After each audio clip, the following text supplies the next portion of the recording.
বন্ধুরা সবাই তোমরা কেমন আছো? চলে আসলাম নতুন একটা ভিডিও নিয়ে। আজকে ভিডিও করতে যাচ্ছি খুব একটা টক মিষ্টি ঝাল ঝাল টপিক নিয়ে। আমরা আজকে ভিডিওটা করব। তো আজকে অনেক প্রচন্ড গরম পড়ছিল, তো তানু আমাকে ফোন দিয়ে বললো, শোনো জান ময়না পাখি খুবই গরম লাগতেছে, কিছুই ভালো লাগতেছে না।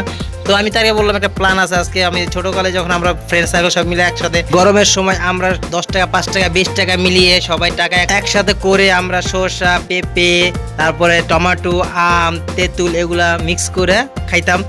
বিভিন্ন চালে খাইতাম, হয়তো বা ছাদে খাইতাম। খুবই একটা অন্যরকম মজা লাগতো। তো সেইটাই চিন্তা করে আজকে তানুকে ওইটাই আমি বানায় খাওয়াবো। তো সেটাই তোমাদের সাথে শেয়ার করতেছিলাম।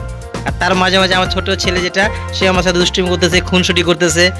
আর তানুই ভিডিও করতেছে, আর ও বলতেছে আমার জিবির লাইফ খালি পানি এসে খালি খাবো, কখন খাবো খাবো। আমি কই ধৈর্য ধরো, কি করবা। তো বন্ধুরা মোটামুটি আমার সবই কাটা প্রায় শেষের দিকে। আমি এখন আম কাটতেছি, তারপরে ধনিয়া পাতা কাঁচামরিচ এগুলো কাটবো। কিন্তু আমার একটা সমস্যা, আমি এগুলা হাত দিয়ে ডলতে পারি না, কারণ অনেক ঝাল।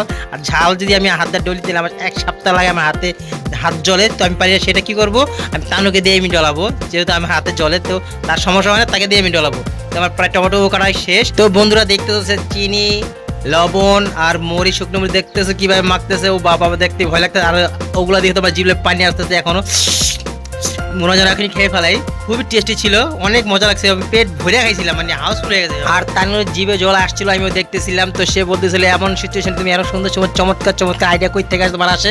আমি বললাম হঠাৎ করে মাথার ভিতরে চলে আসলো, তাই তোমাকে খুশি করার জন্য আমি বানালাম। খুবই টক ছিল আর মজাও ছিল। তো সে বলল না, অসম্ভব ভালো লাগছে। তো আপনাদেরও যদি ভিডিওটা ভালো লাগে অবশ্যই লাইক কমেন্ট করবেন, শেয়ার করবেন, আর আমাদের সাথেই থাকবেন। ধন্যবাদ সবাইকে। আসসালামু আলাইকুম ওয়া রাহমাতুল্লাহ।